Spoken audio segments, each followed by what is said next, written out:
আসসালামু আলাইকুম। বাংলাদেশ বেতার রাজশাহী স্থানীয় সংবাদ পড়ছি সুলতানা নাজনীন। রাজশাহী বিশ্ববিদ্যালয়ে স্নাতক প্রথম বর্ষ ভর্তি পরীক্ষার আবেদন প্রক্রিয়া শেষ হচ্ছে আজ। বিশ্ববিদ্যালয়ের আইসিটি সেন্টারের পরিচালক অধ্যাপক মোহাম্মদ সাইফুল ইসলাম জানান, আজ রাত 12টায় আবেদন শেষ সময়, তবে আগামীকাল রাত 11:59 পর্যন্ত টাকা পেমেন্ট করা যাবে। তিনি আরও জানান, এখন পর্যন্ত 3 ইউনিটে মোট আবেদন জমা পড়েছে 2,27,880টি। এ ইউনিটে মানবিক বিভাগে আবেদন জমা পড়েছে 96,300টি, বি ইউনিটে বাণিজ্য বিভাগে 24,550টি এবং সি ইউনিটে বিজ্ঞান বিভাগে 1,07,030টি। 16ই জানুয়ারি সি ইউনিটের পরীক্ষার মাধ্যমে এবারের ভর্তি পরীক্ষা শুরু হবে। 17ই জানুয়ারি এ ইউনিট এবং 24শে জানুয়ারি বি ইউনিটের ভর্তি পরীক্ষা অনুষ্ঠিত হবে।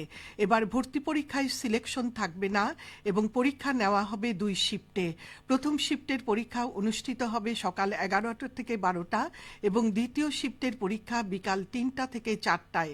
এছাড়া এবারের ভর্তি পরীক্ষা রাজশাহী, ঢাকা, চট্টগ্রাম, খুলনা, রংপুর ও বরিশাল বিভাগের পাবলিক বিশ্ববিদ্যালয় সমূহের ক্যাম্পাসে অনুষ্ঠিত হবে। বিএনপি চেয়ারপারসনের উপদেষ্টা ও রাজশাহী 2 আসনে দলের মনোনীত সংসদ সদস্য প্রার্থী মিজানুর রহমান মিনু বলেছেন, দেশনেত্রী বেগম খালেদা জিয়া এখন আর শুধুমাত্র বাংলাদেশের নেত্রী নন, তিনি এখন বিশ্ব নেতৃত্বে পরিণত হয়েছেন। কারণ তিনি সারা জীবন গণতন্ত্র সমুন্নত রাখতে আন্দোলন করেছেন। তিনি কোনোদিন অন্যায়ের সাথে আপোষ করেননি, কিন্তু অসুস্থ হয়ে তিনি জীবন মৃত্যুর সঙ্গে পাঞ্জা লড়ছেন।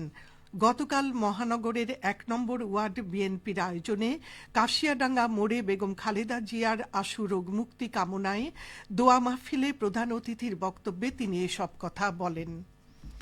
তৃণমূল পর্যায়ে ইসলামী জ্ঞানের চর্চা ও গবেষণা কার্যক্রমের প্রসার ঘটাতে 14,31,00,000 টাকা ব্যয়ে নাটোর সদর উপজেলা মডেল মসজিদ এবং ইসলামিক সাংস্কৃতিক কেন্দ্র নির্মাণ কাজ শেষ হয়েছে।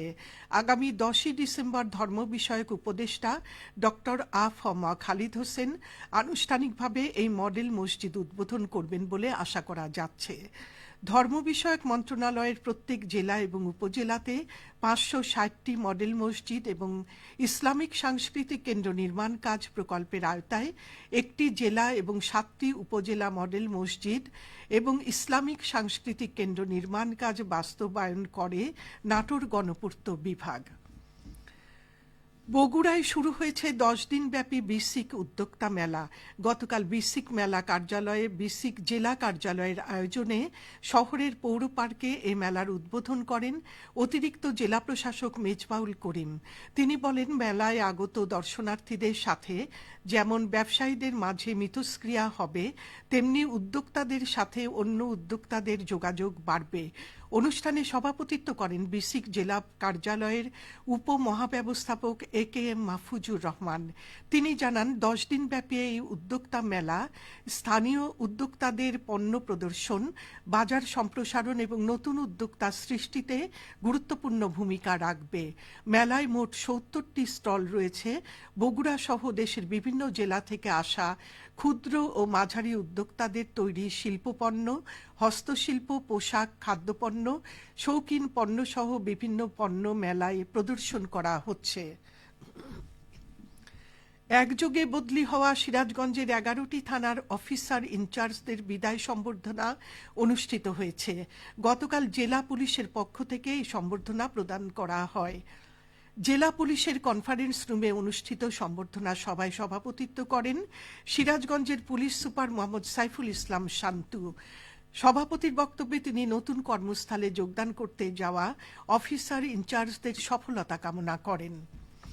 কেবল টমেটো চাষ করেই চলতি বছরে 200 কোটি টাকার বেশি আয় হবে রাজশাহীর গোদাগাড়ী উপজেলার কৃষকদের।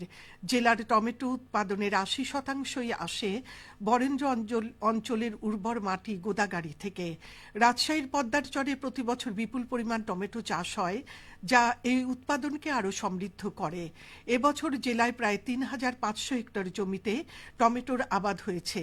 এর মধ্যে গোদাগাড়ীতেই আবাদ হয়েছে 2,710 হেক্টর জমি। জমিতে, যা দেশের সবচেয়ে বড় টমেটো উৎপাদন কেন্দ্র হিসেবে জায়গা করে নিয়েছে। কৃষি বিভাগ বলছে, আবহাওয়া অনুকূলে থাকায় এবং চাষিদের আধুনিক প্রযুক্তি ব্যবহারের প্রবণতা বাড়ায় উৎপাদন ক্রমেই বৃদ্ধি পাচ্ছে। চাষ বৃদ্ধি, উৎপাদন ও বাজার চাহিদার ধারাবাহিকতায় গোদাগাড়ির টমেটো এবার দেশের বাজারে গুরুত্বপূর্ণ ভূমিকা রাখবে বলে আশা করছে কৃষি বিভাগ। সবশেষে আবহাওয়া। আজ দুপুর 12টায় রাজশাহীতে তাপমাত্রা ছিল 24.4 ডিগ্রি সেলসিয়াস। এই সময় বাতাসে আপেক্ষিক আর্দ্রতার পরিমাণ 43%। রাজশাহী ও পার্শ্ববর্তী এলাকায় আজ সূর্যাস্ত সন্ধে 5টা 16 মিনিটে। সংবাদ শেষ হলো। আমাদের পরবর্তী সংবাদ দুপুর 2টা 5 মিনিটে।